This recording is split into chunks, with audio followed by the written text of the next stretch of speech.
Lesson 104 Avenger. Here we find the distinction of the manslaughter and willful murder.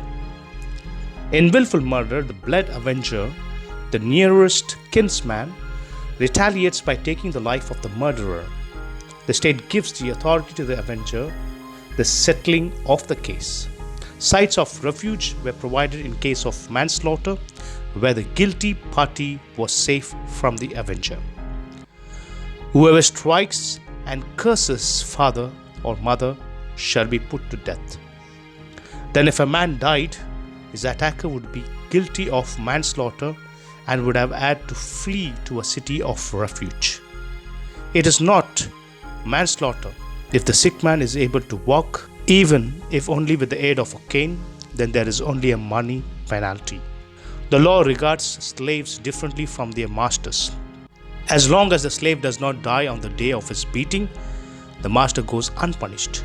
Or rather, the loss of the slave is considered punishment enough. The fetus has a money value because during the conflict, when a pregnant woman is injured and there is a miscarriage, then the offender will be punished with the fine that the husband demands.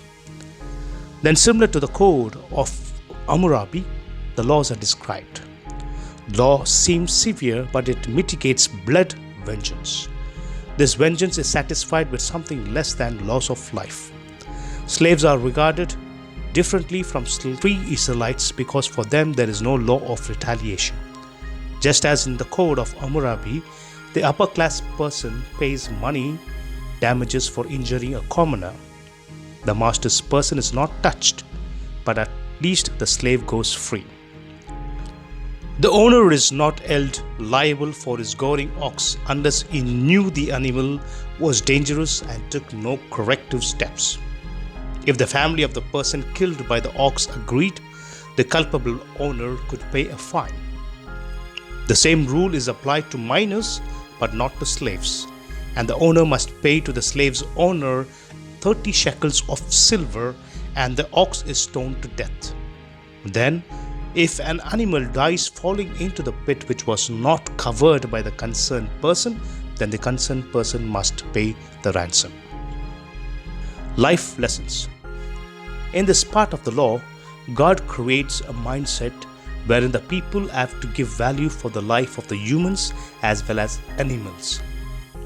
Secondly, violence has become an entertainment in the present world, but it was a serious issue in those days, and here God tries to protect the violence among the human beings. That's all for now. Kindly like, share and subscribe to my YouTube channel, Benedict Media Without Fail. Thank you. God bless.